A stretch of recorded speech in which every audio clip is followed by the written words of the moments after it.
be given in tribute to me. Okay, so we're gonna check out a breakdown of the What If episode 8 that if you just watched the last video, I just went on like a 24-minute rant about. So I don't know how much more I don't know how much more this could cover that I didn't already cover, because that was a long video, 25 minutes. Anyways, I apologize for that, and let's jump into this one. How's it going, everybody? It's Warren. Welcome back to the Cosmic Wonder, where we talk all things Marvel and MCU. And last night we got possibly the best episode of Marvel's What If so far. Agreed. The story was fantastic, but a lot of us were wondering how exactly would all of this tie into the MCU, and this episode showed us how. And while the story is amazing, and the next episode is probably going to be the best episode of the entire series, I definitely want to talk about how Marvel's What If is about to move into the live action MCU, and how we're going to see some of these characters pop up in our main MCU timeline, probably in Multiverse of Madness. And of course, with that, I'll talk about what exactly happened in this episode and talk about some really cool Easter eggs that they showed. And of course, if you're new, be sure to subscribe so you don't miss out on any of the latest Marvel videos. Now, this episode is titled What If Ultron Won? And it's really bad news for everybody, the entire universe. In fact, not just our universe, but other universes as well. The entire multiverse is at jeopardy if Ultron wins. So they take us through a recap of our main MCU timeline, where Ultron did not win, but instead Vision was born. And with the help of Vision, the Avengers were able to defeat Ultron, therefore saving the world, the universe, and the multiverse. However, in this What If universe, Vision is not born. Instead, Ultron takes the body that he designed for himself. He gets nuclear codes and successfully destroys the entire planet with nukes. However, Natasha and Clint survive because they were in a Quinjet at the time, not on the ground where the nukes hit. So they are currently kind of the only hope. The episode opens on a scene of Natasha and Clint killing Ultron's AI drones. Then the Watcher proceeds to give us the backstory that I just mentioned. However, the Age of Ultron, like the second Avengers movie was titled, the Watcher says was only the beginning, and then the Mad Titan shows up behind him wielding 5 Infinity Stones. The 6th one, of course, being the Mind Stone, which is in Ultron's head. Ultron spots the others, realizes that they are the same thing that is inside of his head, immediately kills Thanos and takes them. Now, Thanos is extremely powerful and his skin is extremely tough, but it is no match for the power of the Mind Stone, so this is almost actually karma from the other universe where Thanos kills Vision by ripping the Mind Stone out of his head. In this universe, however, instead of killing Vision, the body that Vision had kills him to get the other Infinity Stones from him. And from here, Ultron realizes that there are other planets, there's not just Earth. And eventually he becomes all-knowing and he notices the Watcher. The Watcher realizes this and says if a hunger like that, referring to Ultron, was released upon the multiverse, he realizes that the entire multiverse could be at risk of destruction, and this is how it's going to tie in the MCU. And I have a really big theory on this, but first, a big thank you to Private Internet Access for sponsoring this video. For those people in my live streams that have been saying that you don't have access to Disney Plus yet, Private Internet Access VPN is your solution. That I covered Through in last Private video. Internet Access VPN, you can watch Disney Plus, Netflix, Hulu, and all of the major streaming services from anywhere in the world despite where you live. What Private Internet Access VPN does is changes your IP address and reroutes your internet traffic through an encrypted tunnel. So if you don't have Disney Plus where you live, you can change your location to a country like the USA that does have Disney Plus and access Disney Plus this way. While all at the same time, you can safeguard your online privacy because the VPN software also blocks ads, trackers, and malicious websites. And Private Internet Access is the world's most transparent VPN with over 30 million downloads. And by clicking the link in the description down below, you can get complete digital privacy for less than $3 a month and 2 extra months for free, meaning it's only $2.08 a month and it's 83% off. So Ultron, if you noticed, was actually standing on the old Avengers This is everything I already covered in words. The Avengers were the only thing stopping Ultron from conquering the world. So when he finishes his conquest, he finishes it on the Avengers Tower. And once Ultron gets the Infinity Stones and realizes realizes that there's more than Earth, he begins to go across the universe, doing what he really thinks is cleansing it. This guy is way worse than Thanos. He's not trying to kill half of the population for a somewhat justifiable cause, maybe, depending on how you view Thanos. But this guy is simply killing everything. So we go to Asgard, and he completely destroys it. It looks like Asgard is supposed to be destroyed one way or another in each universe that it's in. Then he goes to the Sovereign, and we see the Guardians of the Galaxy actually trying to defend it as well. And what's interesting is this does appear to be Peter Quill Star-Lord, not T'Challa like we've seen in the past. This attack also is seemingly happening right during the time of the opening of Guardians of the Galaxy Volume 2. We then go to Sakaar, and we see the Grandmaster and our buddy Koog trying to kill all of Ultron's AIs, eh?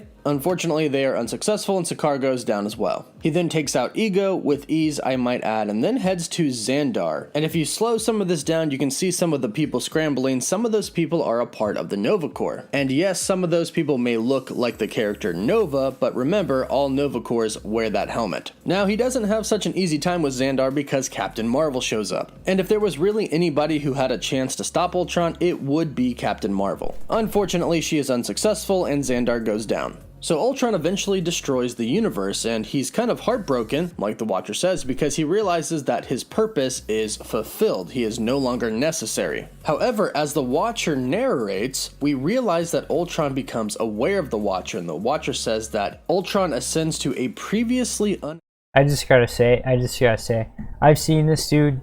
I've seen him talk, you know, like in actual videos, and I've seen he got invited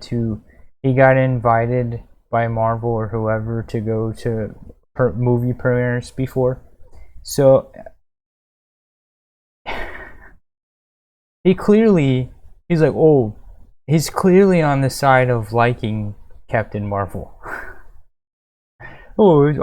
She would definitely be the one to do it. I don't know if he likes Captain Marvel, but he's definitely not gonna say a bad word about her because he's got like connections that he doesn't want to tarnish.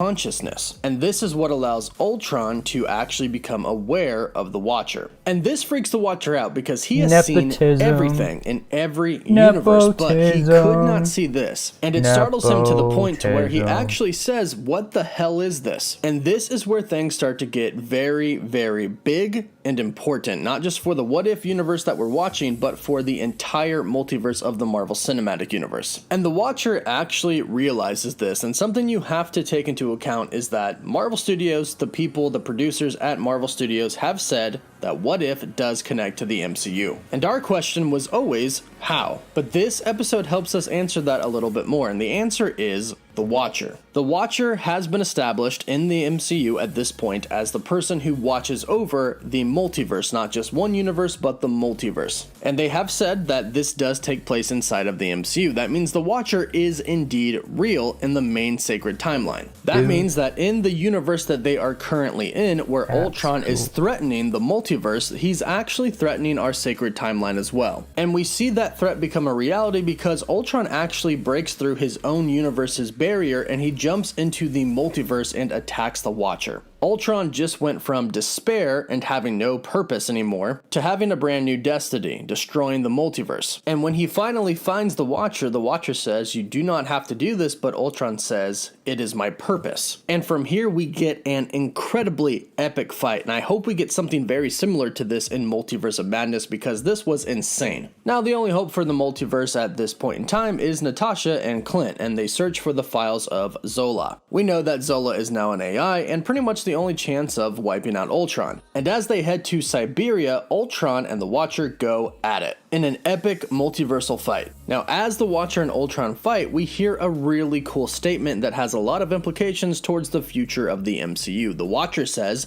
"This shouldn't be possible." This is all like just basically my review of the episode. The only difference being he's more well spoken, less stuttering, and lots of pretty pictures to play like a PowerPoint slideshow. So anyways, back to it. out of the I still multiverse enjoy it. again and says, even though it's but anything all this stuff is is stuff possible I already said, in a though. multiverse. And again, I big still enjoy implications looking towards at the actual MCU because the multiverse is going to exist. It technically already does, but it's going to start to really come into play in Spider-Man No Way Home and Doctor Strange in the Multiverse of Madness. In fact, Ultron attacking the Watcher is definitely going to contribute to the madness of what's going to happen in Doctor Strange 2. Because as we can see when they fight, it's affecting other universes. They arrive to one universe and the first thing Ultron does is completely wipe it out, pretty much making the universe just a plain desert. And as Ultron and the Watcher are fighting, Ultron says that he lacks the will to stop him, and we get probably one of the coolest lines in MCU history here. The Watcher essentially goes Super Saiyan and says, "You cannot compute the power of my will." They fight again and they break through several different multiverses until they land upon one and Ultron becomes Galactus. Huge Easter egg for Galactus here, the Devourer of Worlds. We actually see Ultron doing what Galactus does. Eating planets. And even the image that they show of him as he's going to eat this planet looks just like him, which technically does mean that Galactus is MCU canon now, because this show is MCU canon. Now what's really interesting is that Ultron/Galactus actually does devour that planet in that universe, and the Watcher gets sent into another one. That's not another universe, one that's where Captain America has now become President America. Steve Rogers is being sworn in as the President of the United States, which we see on a TV in the background.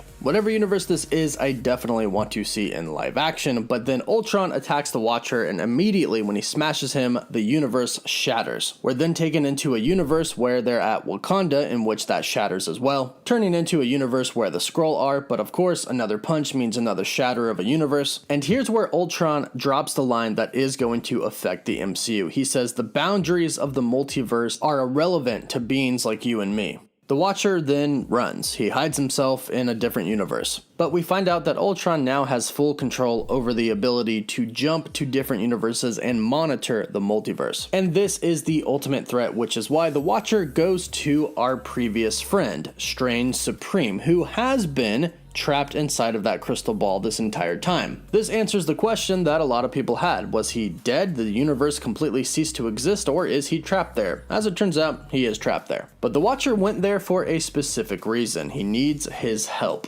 And he asks him for it. This is the first time that the Watcher is going to interfere because the multiverse is at jeopardy. And that's going to lead into the final episode where the Watcher kind of puts together a team that is kind of like an Avengers, but a galaxy multiversal Avengers. And this is most likely why the Illuminati is going to be formed in our MCU. It's rumored that the Illuminati and Multiverse of Madness are going to be revealed, and they're going to be a multiversal Illuminati tasked with protecting the multiverse along with the Watcher. Because remember, the Watcher is not supposed to interfere, however, he kind of had to in this situation. But hopefully, after this, it leads to the event and the formation of the Illuminati, and they will be the protectors of the multiverse. And since we're getting Strange Supreme, I would like to think that somehow he is actually going to affect Doctor Strange. It's really funny because I saw a lot of other people did not like the Doctor Strange episode. And for me, the Doctor Strange episode was one of the top, if not the best What If episode before this one. This one takes the cake for sure. But it's funny that the one that was my favorite was the one that specifically ties in to the undeniable best that everyone's like, oh look, bam, shoo.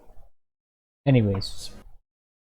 Perhaps Strange Supreme and the Watcher have to warn our Doctor Strange in our main universe, the Sacred Timeline, about what is happening. Again, after No Way Home in Multiverse of Madness, it seems like the multiverse is going to become a lot more than just chaos, a lot more than just madness. It looks like it's all going to come crashing down. And I think after next episode, the last episode of Marvel's What If of this season, we're going to have a lot better of an idea of what to expect. So, last chance to drop all your theories about what is going to happen after the final episode of Marvel's What If right now. Drop them all in the comments down below and let me know what you thought of this episode. Rate it from 1 to 10. 10 being the best. Don't forget to subscribe for more Marvel content. Don't forget to like the video, and for live updates, you can always follow me on Instagram. Okay, so yeah, I hate all the plugs, and I hate even worse when they put ads right in the middle of a video. They're like, Joe Rogan said for years ago, he told all of his friends, he said, do not put ads in the middle of your video. Do it at the beginning or the very end. Do not put it in the middle. And all of his friends said, yeah, okay, Joe, we'll listen to you. And then none of them listened. He told Kreischer this, he told Segura, he told Schaub, he told all of them. He said, don't do that. They said, yes, Daddy Rogan, we'll listen to you. And then they just didn't listen. They still to this day. Anyways, regardless, this episode was the best, undeniably the best episode of What If. And I hope they don't wrap it up though. I hope they don't wrap it because I really hope Infinity Stone, all 6 Infinity Stones, I really hope that all 6 Infinity Stone Ultron and the Watcher tie over into the new MCU movies. Anyways, on to the next. And thanks for watching and all that. Anyways.